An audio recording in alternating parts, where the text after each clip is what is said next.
ads heard during the podcast that are not in my voice are placed by third-party agencies outside of my control and should not imply an endorsement by Weird Darkness or myself. Stories and content in Weird Darkness can be disturbing for some listeners and is intended for mature audiences only. Parental discretion is strongly advised.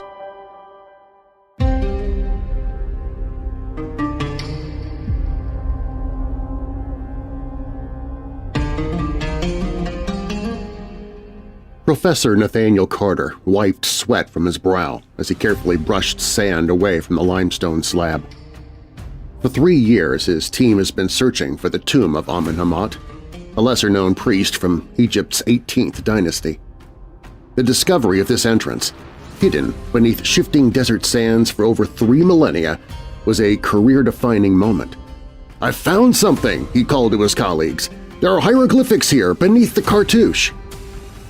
Dr. Eliza Warren, his longtime research partner, hurried over, followed by Nathaniel's graduate assistant, Malik. His wife Sarah, who had joined the expedition to photograph the findings, aimed her camera at the partially revealed entrance.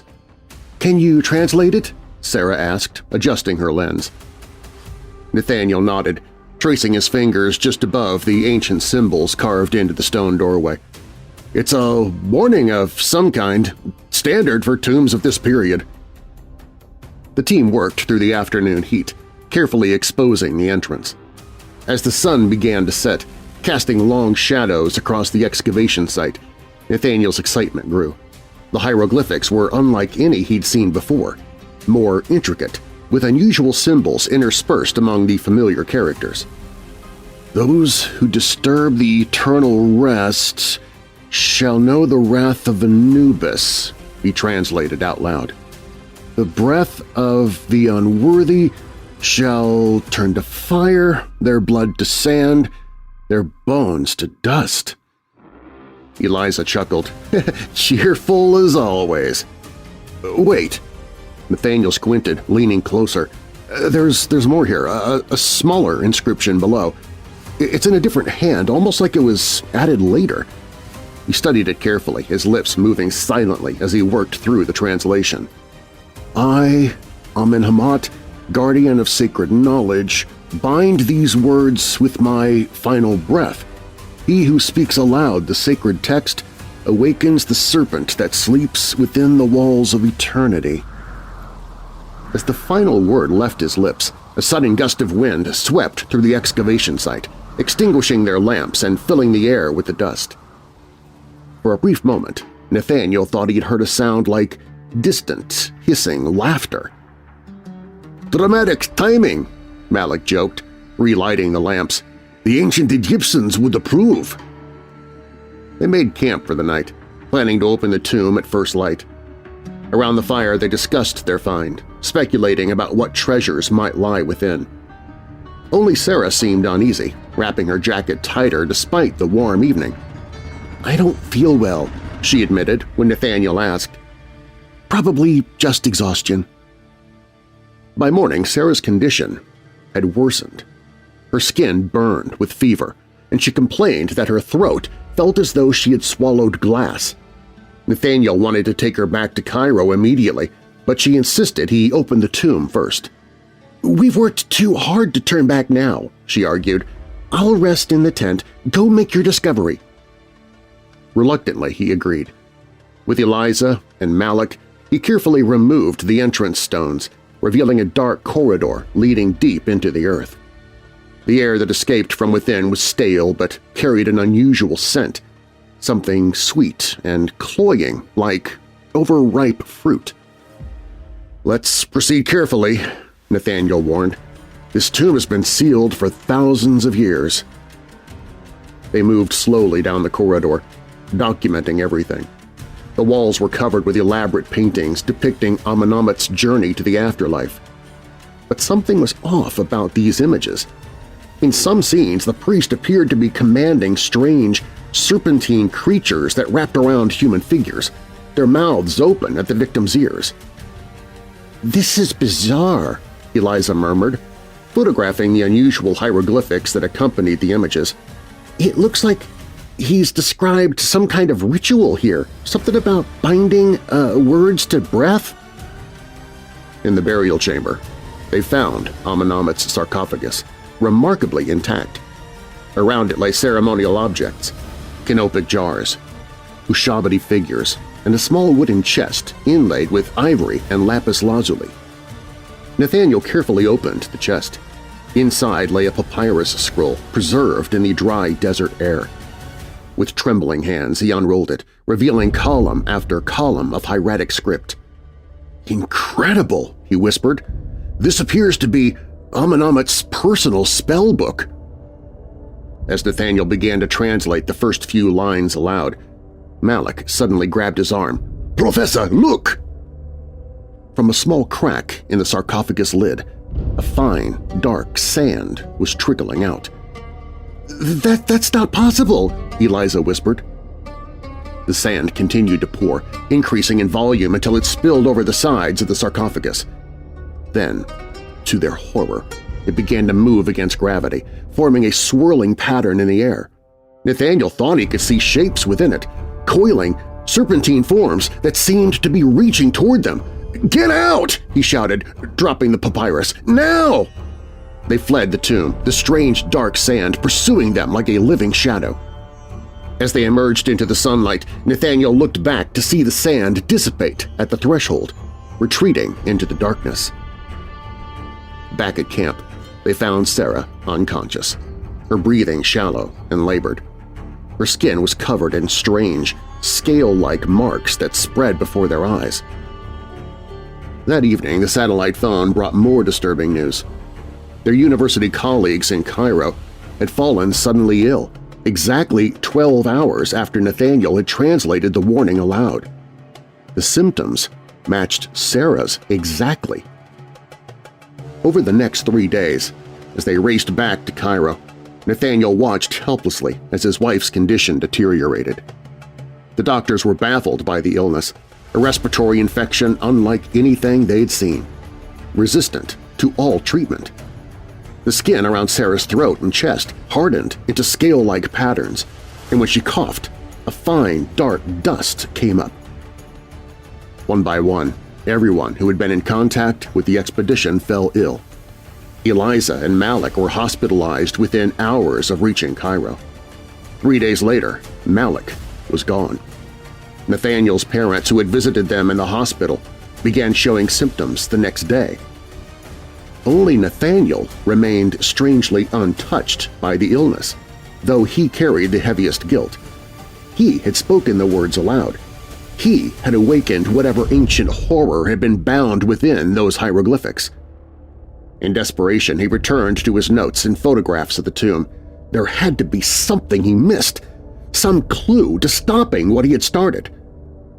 For days, he worked without sleep, translating and retranslating every symbol. Then he found it, a small inscription hidden within the decorative border of the burial chamber. It described not a curse, but a binding spell. Amun-Amit hadn't been warning tomb robbers. He'd been containing something that transmitted through spoken words, spreading from person to person like echoes. The serpent that sleeps within the walls of eternity wasn't metaphorical. It was a description of an ancient disease, one that Amun-Amit had somehow captured and bound with his final breath. Nathaniel returned to the tomb alone, against all advice. The entrance remained open, dark, and waiting. Inside, the sarcophagus stood as they had left it, the dark sand now still within its confines. With shaking hands, Nathaniel unfolded his notes and began to recite the counterspell he had pieced together. The hieroglyphics seemed to shimmer as he spoke, the air in the chamber growing thick and hard to breathe.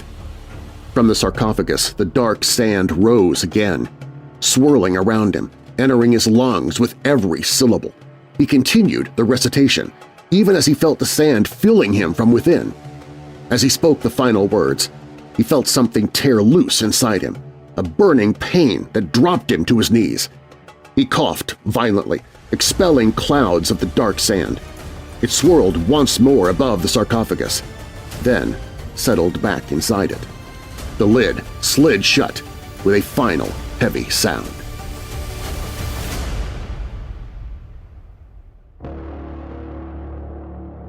When Nathaniel returned to Cairo, he found Sarah's condition improving. The scale-like patterns were fading, her breathing easing. Over the next week, all the victims began to recover, all except those who had already succumbed. The official report blamed a rare fungal infection, disturbed after centuries of dormancy in the tomb. The site was quarantined, the entrance resealed. The academic world mourned the loss of Malik and 3 others, praising Nathaniel for his quick work in identifying the pathogen. Only Nathaniel knew the truth. Sometimes in the dark of night, he would wake to find grains of dark sand on his pillow. Sometimes when he spoke, he could hear a faint, echoing whisper beneath his own voice. And in his dreams, hieroglyphics danced behind his eyelids, ancient words binding him to something that now lived within, waiting to be released. For Amun-Amit's binding spell had worked after all. The serpent had found a new host, and Nathaniel knew that when he died, he must be buried with the same warnings carved above his grave, to bind what he now carried until the next unfortunate scholar spoke the words aloud.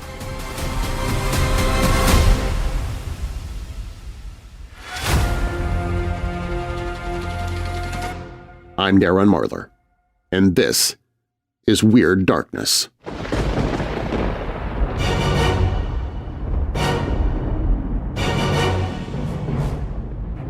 Welcome, Weirdos! I'm Darren Marlar, and this is Weird Darkness.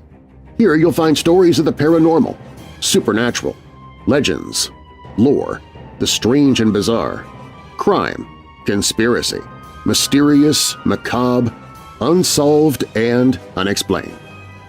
Coming up in this episode, they say grief lingers in the house where children were murdered, but so does something colder, crueler, and far more dangerous. In the haunted heart of Edinburgh, there's a pub where the drinks are strong and the screams are stronger. The last person to see Virginia alive passed a polygraph, but his wife said he didn't come home until hours later. Asteroids, alien civilizations, even cosmic plagues – the real terror isn't what we can see in the sky, it's what we can't see. It started with flirtation, turned into an affair, and ended with a gunshot echoing through the cold night air in a Walgreens parking lot. But first, they carved their warnings into stone 4,000 years ago. And now, after centuries of silence, the hieroglyphic curses of the dead are being read aloud once again. But in doing so, are we inviting doom and destruction? We begin there. Now, bolt your doors, lock your windows, turn off your lights, and come with me into the Weird Darkness.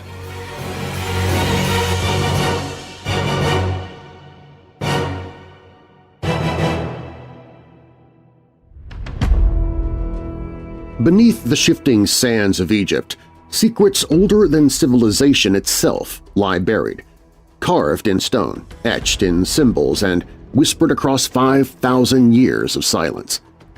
These weren't just decorative markings, they were warnings, threats, promises of supernatural vengeance. Around 3200 BC, the ancient Egyptians developed one of the earliest known writing systems, the cryptic and arcane hieroglyphics. These mysterious picture symbols adorned the walls of temples and tombs, visible only to those allowed inside, and understood only by trained scribes and priests. In time, the Egyptians created faster ways to write, the hieratic script around 2600 BC, and later the even more streamlined Demotic script by 700 BC.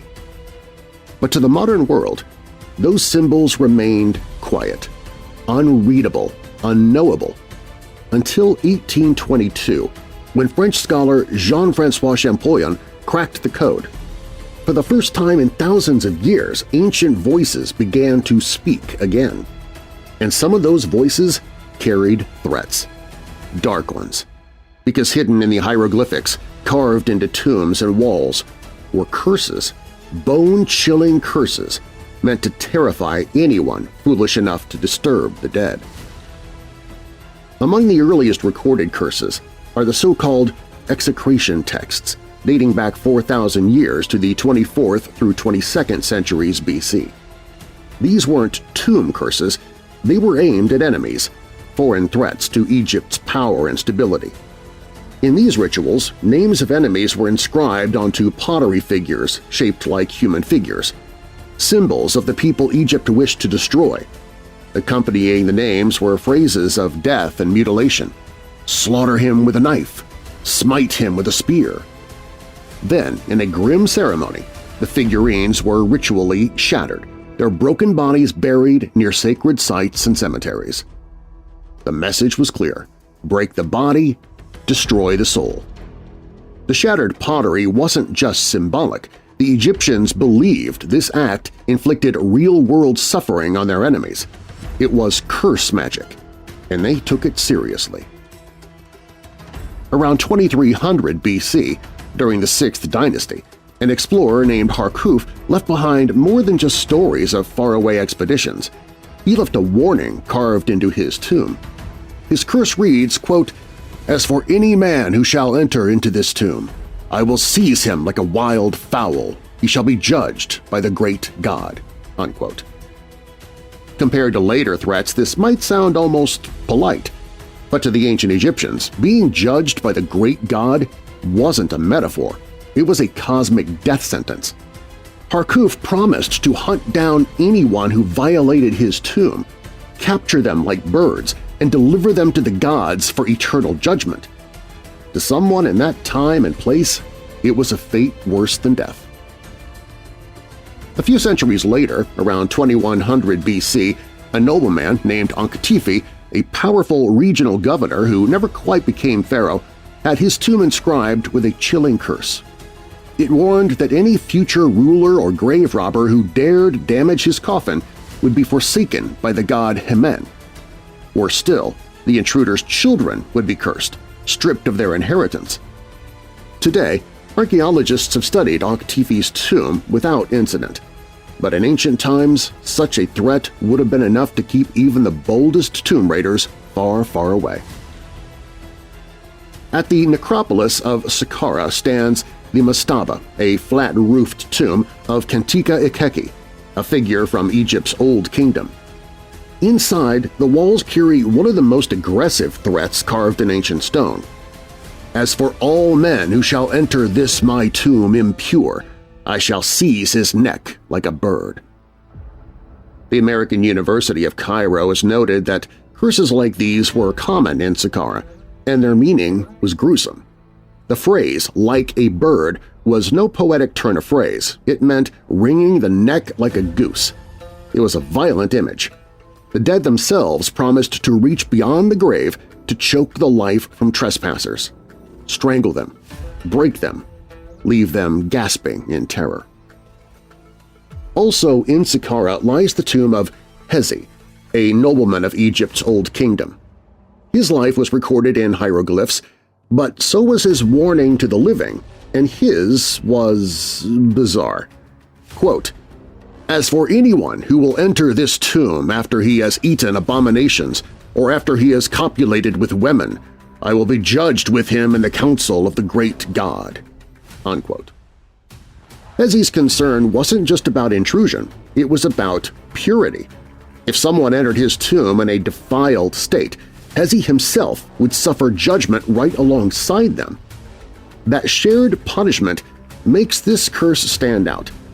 One man, thousands of years ago, begging to be left undisturbed, not just for his sake, but for the sake of his eternal soul. Around 1900 BC, during Egypt's 12th dynasty, another regional governor named Serenput I crafted a curse so elaborate it reads like a nightmare checklist of divine revenge. His warning targeted anyone who dared steal offerings left for the statue in his tomb, saying, quote, "Their arm would be cut off like that of a bull. Their neck would be twisted off like that of a bird. Their political office, gone, their children's future erased. Their home in Nubia, their tomb in the necropolis, vanished. Their god would reject them, their flesh and children would belong to fire, and their corpse would never find rest in the earth." Unquote. Then came the final personal touch. Sarenput himself promised to become a crocodile in water, a serpent on land, and a vengeful force in the afterlife, hunting the violator without end. He didn't just write a curse, he wrote a spiritual death sentence across all realms. Another grim warning waits in the tomb of Ankh-Mahar, a priest of Saqqara, but his words don't call on the gods, they call on himself. His curse reads, quote, "As for that which anyone might do against this my tomb, the same will be done to his property. I am an excellent priest, knowledgeable in secret spells and all forms of magic, and as for anyone who enters my tomb impure or who does not purify themselves, I shall seize him like a goose and fill him with fear at seeing ghosts upon the earth." Unquote. No gods, no crocodiles, just Ankh-Mahar, the excellent priest, promising to haunt, terrorize, and mentally destroy anyone who trespassed, not just with harm, but with madness. Fast forward to the 18th dynasty, around 1450 BC. Senenmut was no ordinary man. He served as royal advisor to Queen Hatshepsut, and some scholars whisper he may have been her lover. He earned a rare honor, burial near the queen's own tomb. His final curse was blunt and bone-chilling. His lifetime shall not exist on Earth. Not imprisonment, not suffering, erasure. Despite the threat, archaeologists have entered his tomb many times, uncovering critical details about life during Hatshepsut's reign. But Senenmut's curse still lingers, watching, waiting. Near Luxor, in the ancient cemetery of Sheikh Abdelkurna, a single stone slab carried a warning that feels eerily modern. Quote, "Watch out not to take a pebble from within it outside. If you find this stone, you shall not transgress against it. Indeed, the gods, since the time of Pre, those who rest in the mountains gain strength every day, even though their pebbles are dragged away." Unquote. It wasn't just the dead you had to worry about, it was the land itself. Even removing a single pebble could invoke the wrath of ancient gods. And yet the stone, with the warning itself, now resides in the National Museum of Scotland. So far, no curse has manifested. Or has it?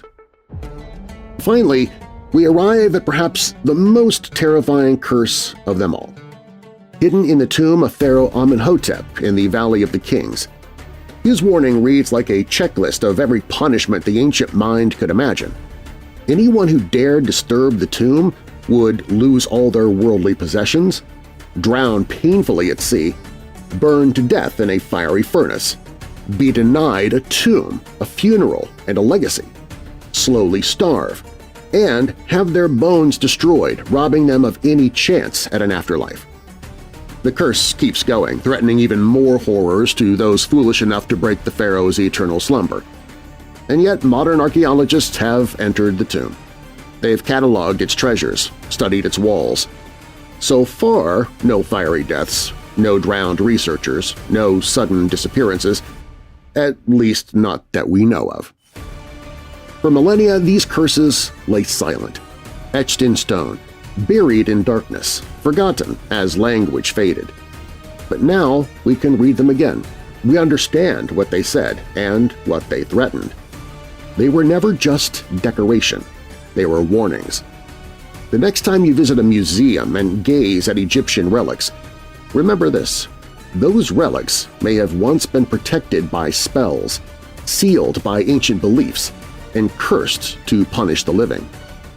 And somewhere in the deep sands of Egypt, the dead still wait, watching, listening, and perhaps whispering, "Stay away, disturb us, and suffer."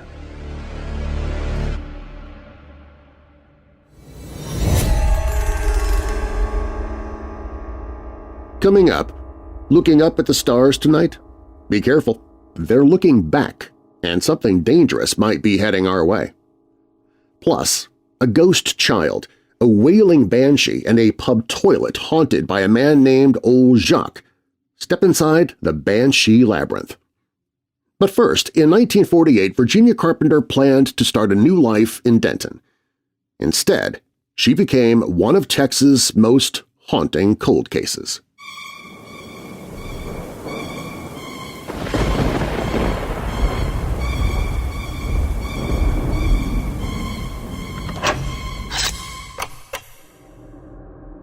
Step into the shadows with Tainted, a bone-chilling collection designed to haunt your darkest nights.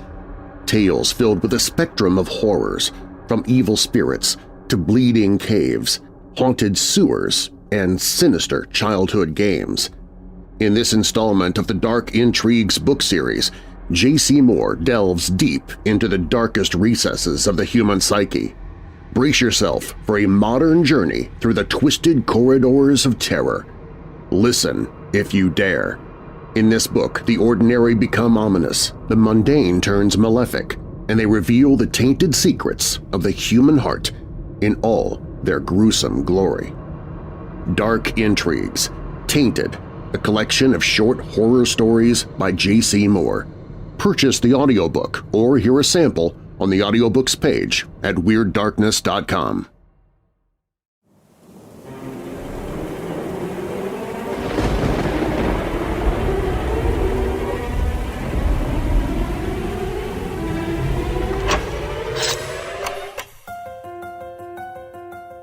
On June 1, 1948, a young woman named Virginia Carpenter left her home in Texarkana, Texas, bound for the Texas State College for Women in Denton.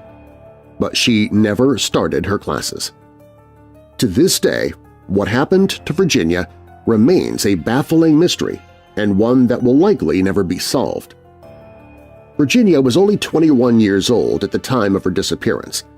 She was a pretty girl with lots of friends, a bubbly personality, and ambitions to make something of herself. She had recently enrolled at the Texas State College for Women and planned to become a laboratory technician. She had previously attended Texarkana Junior College and had saved her money to continue her education. She dreamed of pursuing a career in laboratory sciences, but sadly, those dreams would never come true. She boarded a train in Texarkana on the afternoon of June 1st. She was on her way to the Denton campus to start her summer classes. When she got off the train at the station in Denton, she hailed a taxi, which took her to her college home at Breckenridge Hall. The driver, Edgar Ray Jack Zachary, later told police that he arrived at the dorm around 9:30 p.m. When they stopped, Zachary saw two men in a convertible parked in front who called out to her. According to the driver, Virginia seemed to know them and replied, "Well, what are y'all doing here?" Virginia's trunk had not yet arrived, so she paid Zachary $1 to pick them up from the train station the following morning. Virginia did have suitcases in the taxi, but she told the driver that the two men would assist her with them. She said she knew them. Zachary said the three were talking when he drove away.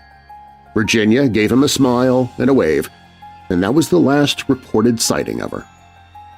Virginia never checked into her dormitory that night. Zachary did pick up her trunk at the station the next morning and dropped it off at Breckenridge Hall. The police later found it unopened, sitting by the front door. The identities of the two men who met her outside the hall remain a mystery. The only information that detectives ever had was a description given by Zachary, who didn't pay much attention to them since Virginia obviously knew them. One was tall, he said, the other was short and stocky. Their car was cream-colored. On June 4, Virginia's boyfriend, Kenny Branham, contacted Virginia's mother and told her that he'd not been able to get in touch with her. Virginia's mother contacted the college and discovered that Virginia had never checked into her room and had not attended any of her classes. The following day, she contacted the authorities in Denton and reported that Virginia was missing. With so little to go on, the police targeted Kenny Branham and Jack Zachary, the cab driver. Branham passed the polygraph tests that were given to him and insisted that Virginia had not run away. She didn't have another boyfriend, no jealous former lovers, and had no reason to run away. She was very excited about starting at the new college. Kenny was also the first to report her missing.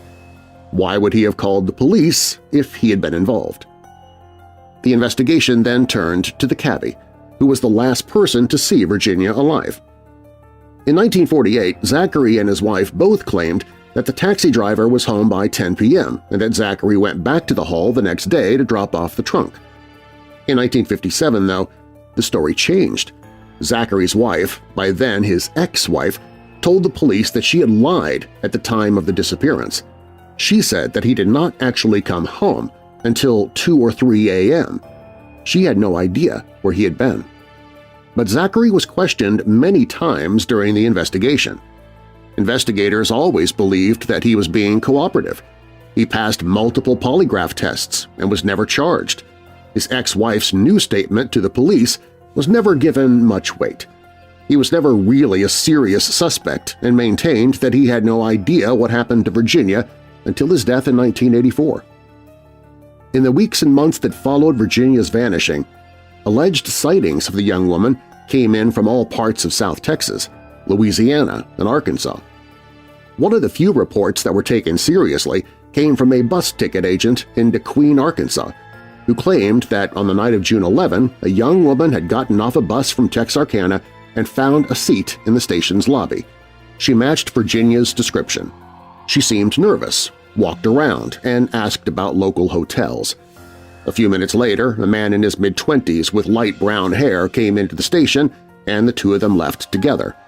A short time later, the agent received a telephone call from an unknown woman. The caller asked if Miss Virginia Carpenter was in the station. But this sighting, along with all the others, was never confirmed. By late 1948, the case had grown cold. There were simply no clues as to where Virginia could have gone. In 1955, she was legally declared dead. Over the years, new leads and theories have been few and far between, but the case has not been forgotten altogether. In 1998, the police received a tip from a man in his 70s who claimed to not only know who killed Virginia, but where her body had been buried. He claimed the two men who met her at the dorm that night raped and killed her, then buried her. Police searched the alleged burial site that the man told them about, but found no remains. Investigators stated that the two suspects who were named by the informant were both deceased. Their names could not be released to the public. And there was one other thing, which may be nothing but a coincidence, but it's worth mentioning. Virginia grew up in Texarkana, which was the scene of a murder spree in 1946 that has also never been solved. The murderer, dubbed the Phantom Killer, terrorized the region and has spawned both books and films. And while that case seems to have nothing to do with a young girl's disappearance 2 years later, there is one intriguing fact about that case that ties it to this one. Virginia Carpenter knew 3 of the Phantom Killer's victims.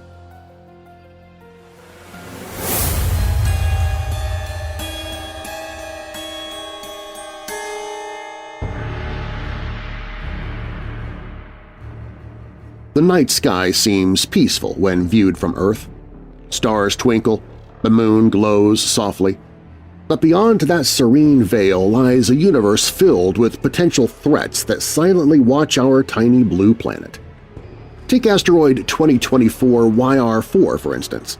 Scientists discovered this massive space rock in 2024, and for a brief, terrifying moment, they calculated it had more than a 1% chance of striking Earth in the early 2030s. A city killer, they called it. Though the odds have dropped now to about 0.001%, the asteroid still lurks out there, following its cosmic path that intersects with our own. The dinosaurs never saw their doom coming, if you subscribe to that narrative. And if true, the massive impact wiped them out in a flash of fire and dust. Humans, however, can see the threats approaching, if they look carefully enough. But there's something strange about the way people fear space. While natural disasters and wars pose immediate dangers, it's often the cosmic threats that capture our darkest imaginations. Perhaps it's because space represents the ultimate unknown, a void where anything might be lurking, watching, waiting. Professor Daniel Dewdney from Johns Hopkins University has warned of another disturbing possibility. The very technologies designed to protect Earth from asteroids could be twisted to guide them towards us as weapons in future conflicts. In his ominously titled book, Dark Skies, which I've linked to in the episode description, he suggests humanity might need to pull back from space exploration for centuries until we're truly ready for what waits beyond our atmosphere. But pulling back seems impossible now. The political momentum pushing us into space grows stronger every year. The fear grows alongside it. These fears aren't new. They've been with us since the beginning. One of humanity's oldest known stories, the tale of the cosmic hunt from at least 15,000 years ago, speaks of disaster coming from above. In one version, passed down by the indigenous Sami people of Scandinavia, a hunter in the sky fires an arrow that misses its target and strikes the pole star, causing the entire night sky to come crashing down upon Earth. Modern fears have taken new forms. Some believe in hostile visitors from other worlds. Others worry about secret government conspiracies hiding the truth about what lurks above. Chinese science fiction author Cixin Liu captured this dread perfectly when he compared space to a dark forest where alien civilizations hide from one another, afraid to reveal their positions. There's even a strange theory that viruses come from space. When COVID-19 spread across the planet, some skeptics claimed it arrived via a meteor that exploded over China. This bizarre idea came from astrophysicists Fred Hoyle and Chandra Wickramasinghe, who suggested in 1979 that viruses and bacteria regularly rain down from the cosmos. All these fears reveal something curious about humans. We see space as separate from Earth, as an outside that threatens our safe inside. Scientists call this ground bias, the false belief that Earth somehow exists apart from the universe that created it. The truth is both simpler and more unsettling. Earth is not separate from space. It is a tiny speck floating in it. The boundary between up there and down here exists only in our minds. So as you look up at the night sky tonight, remember, we are not looking out at space. We are already in it, hurtling through the darkness at thousands of miles per hour, surrounded by cosmic threats both real and imagined. And in the long run, unless humans find ways to redirect them, something big will eventually hit us. The responsibility for preparation begins with us.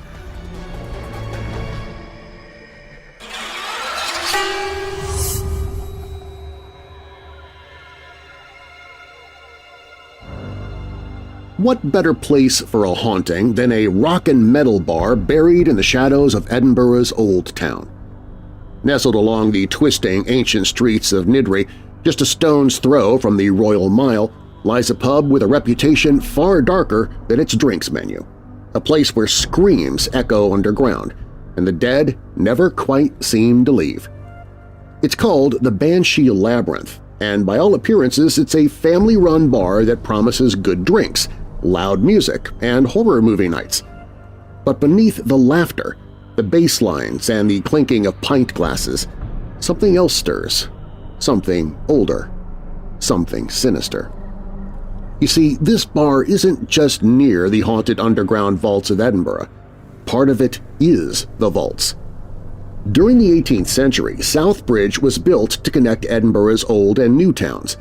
Beneath its stone spine, rooms were carved into the arches, vaults that soon filled with taverns, brothels, workshops, and the kind of secrets that tend to rot rather than fade.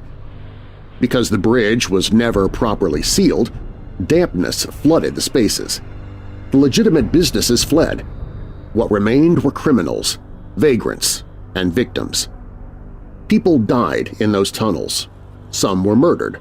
Others simply vanished. It was in these same vaults that two of Edinburgh's most notorious murderers, Burke and Hare, were said to have prowled, hunting for fresh corpses to sell to the city's surgeons.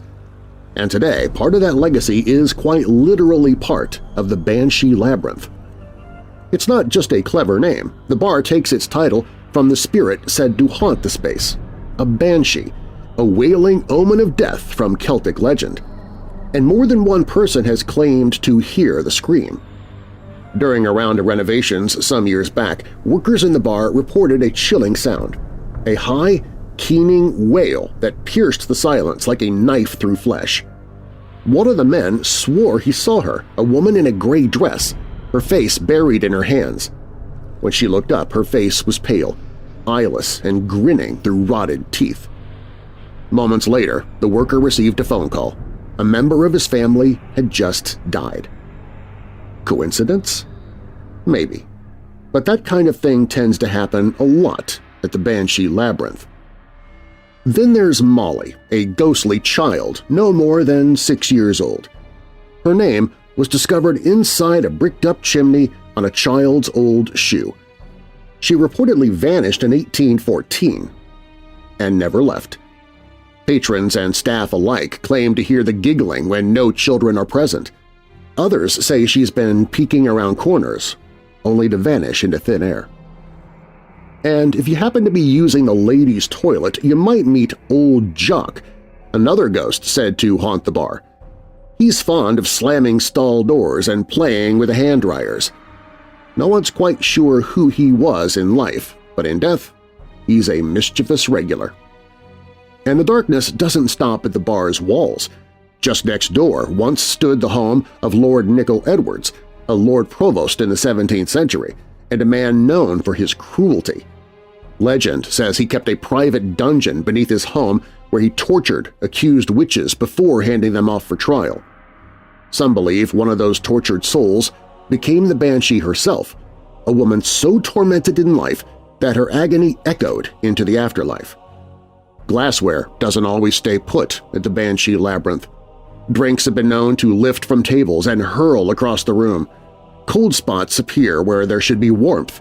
Shadows flit across the floor with no source. It's a place where the veil is thin, and the spirits pour freely, both in a glass and from the grave. So if you ever find yourself in Edinburgh, craving a pint and maybe a peek into the afterlife, step inside the Banshee Labyrinth. Just don't be surprised if someone or something follows you home.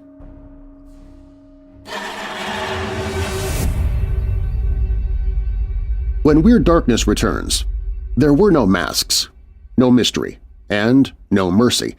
Just one man's rage and another man's blood soaking into the pavement of a Walgreens parking lot. Plus, 3 children butchered with an axe, a man hanged in his cell, and a cemetery that refuses to rest. It's one of Wisconsin's darkest ghost stories.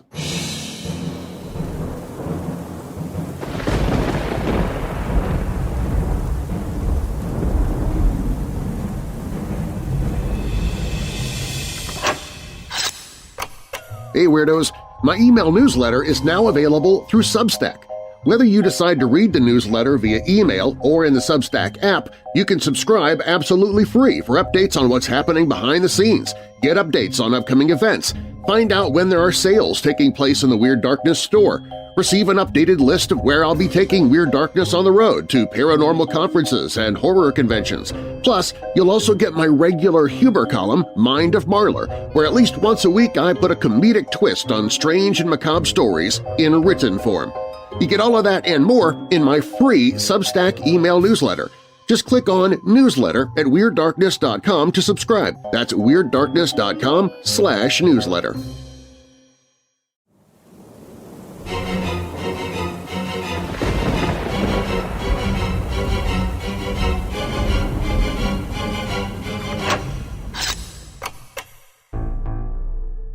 In the cold glow of a Walgreens parking lot, silence shattered beneath the sharp crack of 3 gunshots. The echoes bounced off empty car doors and faded into the quiet of a March night. Blood pooled on the pavement. 2 men lay broken beneath the buzz of fluorescent lights. 1 dead, 1 dying. What began as a secret affair had twisted itself into something far darker, something deadlier. The story begins in 2010, in Meridian, Idaho, a small city that seemed too quiet for the kind of drama that would soon unfold. Emmett Corrigan, a young, ambitious attorney, had just launched his own law firm. He had a beautiful wife, Ashley, a woman he'd met at a university gym, and together they were raising 4 children, with a 5th on the way.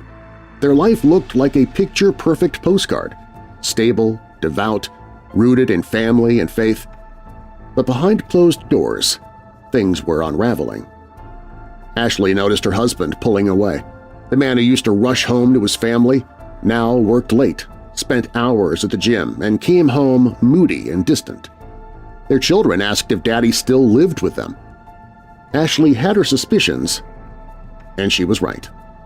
Across town lived Rob and Candy Hall, a couple who, like the Corrigans, had once been full of promise. They'd moved from California to Idaho in search of a fresh start. Rob worked in IT for the Ada County Sheriff's Office. Candy was a seasoned paralegal. But their marriage had taken hits. Rob confessed to an affair. Candy stayed, hoping to patch things together. Then came the layoff, another blow to Candy's confidence. That's when she met Emmett Corrigan. He needed help at his new firm.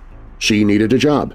And in what seemed like fate, or perhaps something far crueler, they were introduced by a mutual friend.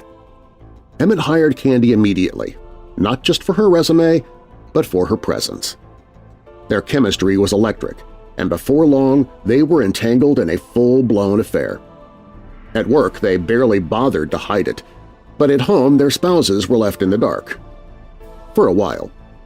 Emmett, tired of the demands of fatherhood and faith, had found something different in Candy – escape. Then came March 11, 2011. That night, Ashley and Emmett argued. She begged him to go to counseling. He called her crazy. He stormed out of the house, saying that he was going to Walgreens. Elsewhere, Rob Hall had just discovered the truth, damning text messages between his wife and Emmett. The betrayal was no longer suspicion. It was real, and it cut deep.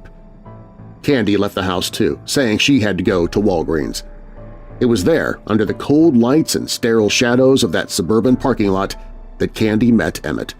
They drove to a nearby subdivision. They had sex in the back of Emmett's truck. And then they returned to Walgreens, unaware that Rob was already there waiting. He had a gun. What happened next is a matter of debate, memory, and motive. Voices were raised. Candy tried to calm the situation, walking Rob back to his vehicle. She turned away, then 3 shots rang out into the night. Candy spun around. Rob was on the ground, shot in the head. Nearby, Emmett lay dying, bullets through his heart and skull. His body shuddered one last time before going still. Police arrived to find Emmett Corrigan dead on the pavement. Rob Hall was rushed to the hospital. He would survive, but claimed to have no memory of what happened after arriving at the scene. He was charged with first-degree murder. At trial, prosecutors painted Rob as a jealous husband who came to Walgreens with one goal – to kill his wife's lover. But Rob's defense told a different story.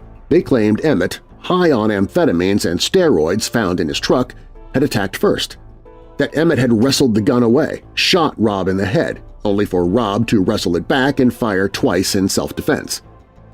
Candy's story? It changed. Over and over. So much that the judge called her the most discredited witness he'd ever seen. In 2012, Rob Hall was convicted, not of premeditated murder but second degree. He was sentenced to 30 years behind bars. He remains in prison today, eligible for parole in 2028. He still insists he doesn't remember what happened that night. Candy didn't walk away untouched.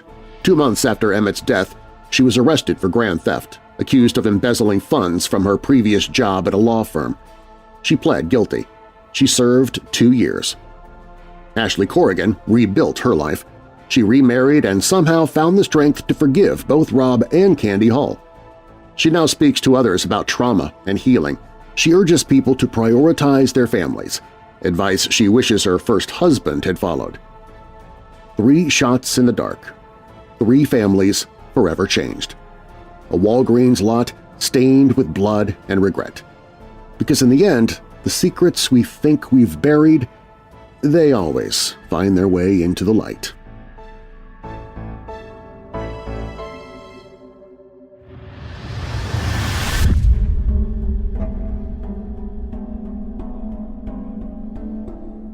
This next story is based on an article written by my friend Kathy Kressall at the Haunted Rockford YouTube channel. She's narrating her own stories there of crime, the paranormal, and all things mysterious from articles she writes about the northern Illinois and southern Wisconsin area.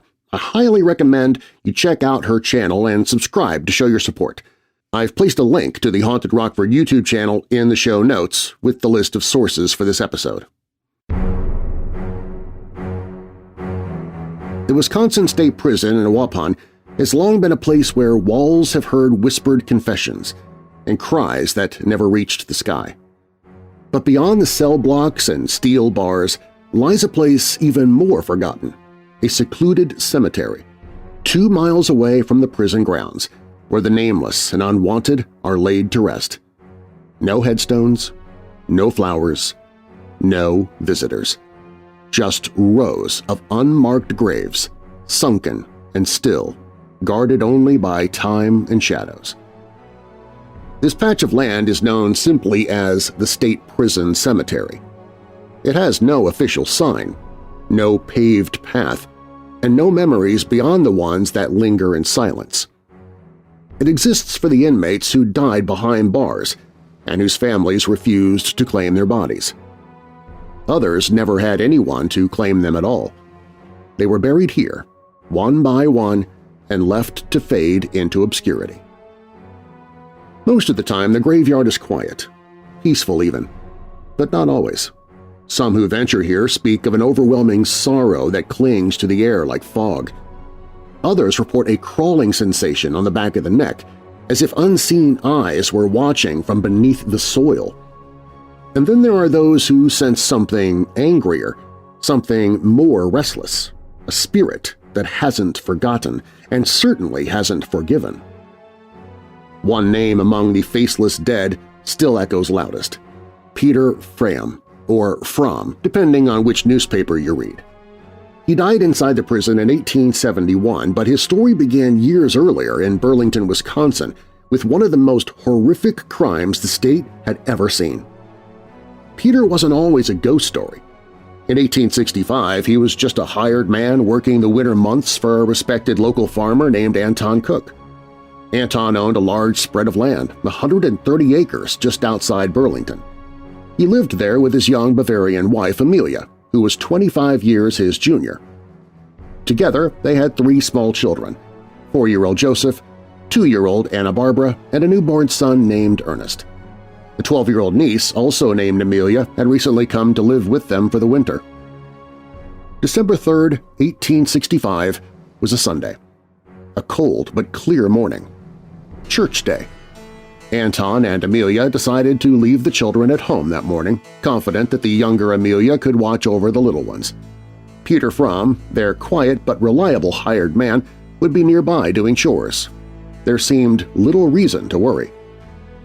Anton left for church carrying $1,300, a large sum, but he had bills to pay after service and believed the money safer with him than left at home.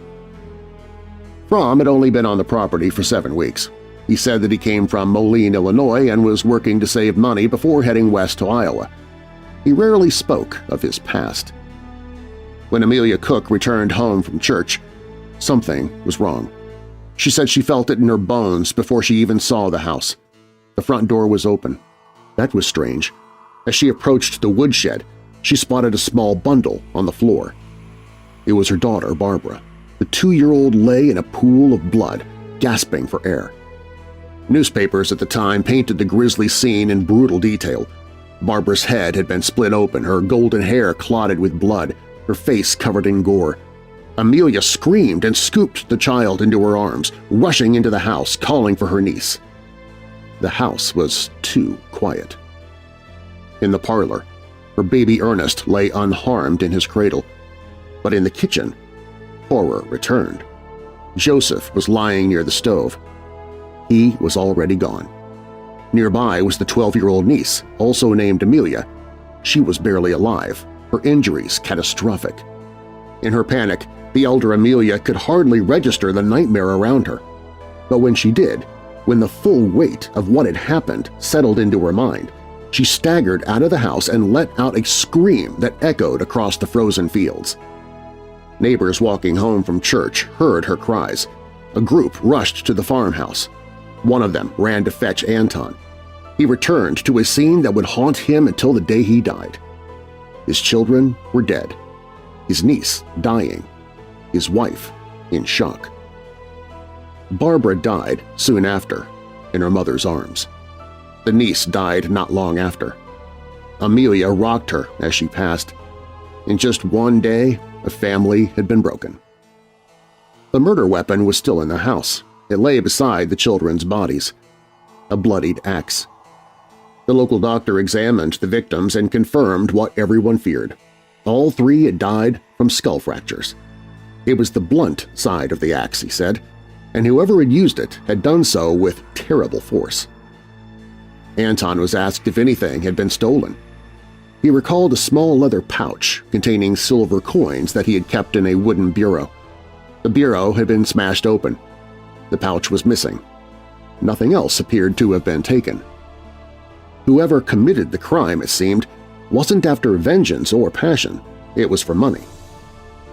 Anton listed the few people who knew he had received a large payment recently. One stood out: Peter Fromm. Authorities brought Fromm in for questioning. He couldn't explain the blood on his boots. He had no alibi for the time of the murders. The missing coin pouch was found, buried not far from the house. There was no DNA testing in those days, but the bloody boot prints matched Fromm's boots. It was enough.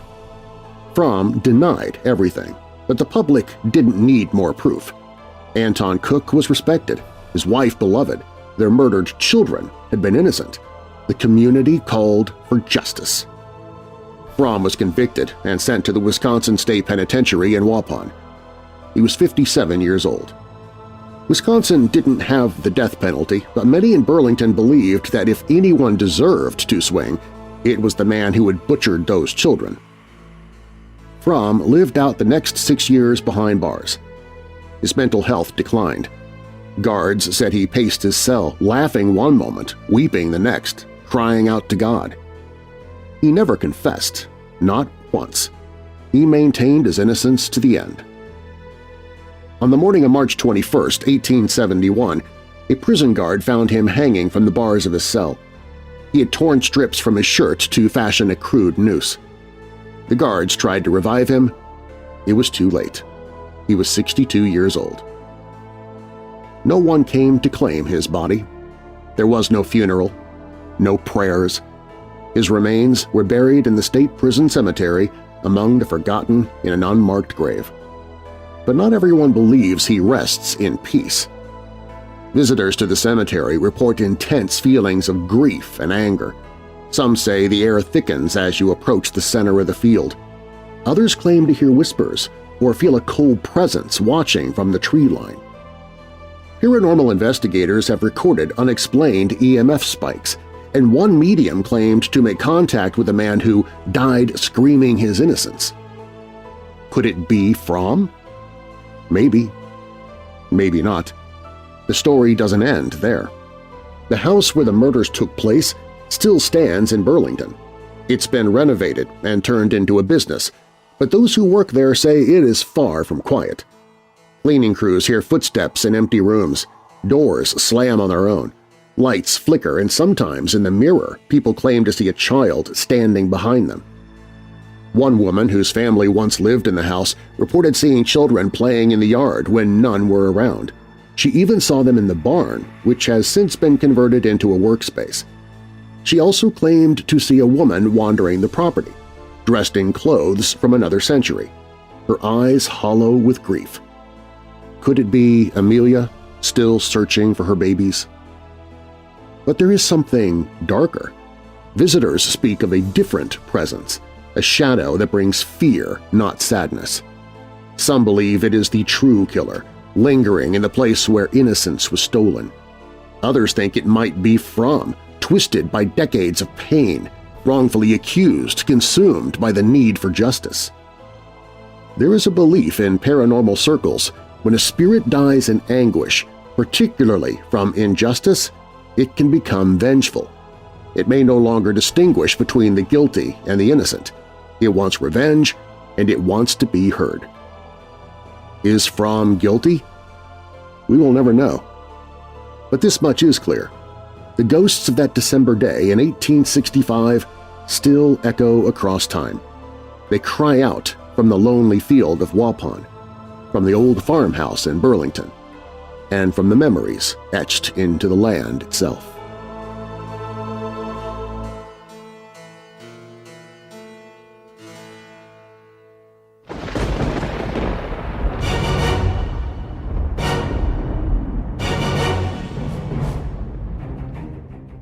Thanks for listening. If you like the show, please share it with someone you know who loves the paranormal or strange stories, true crime, monsters, or unsolved mysteries like you do. All stories used in Weird Darkness are purported to be true unless stated otherwise, and you can find links to the authors, stories, and sources I used in the episode description. Weird Darkness is a registered trademark. Copyright Weird Darkness. And now that we're coming out of the dark, I'll leave you with a little light. Proverbs 13 verse 4, "The sluggard craves and gets nothing, but the desires of the diligent are fully satisfied." And a final thought. Few rich men own their property. The property owns them. Robert G. Ingersoll. I'm Darren Marlar. Thanks for joining me in the Weird Darkness.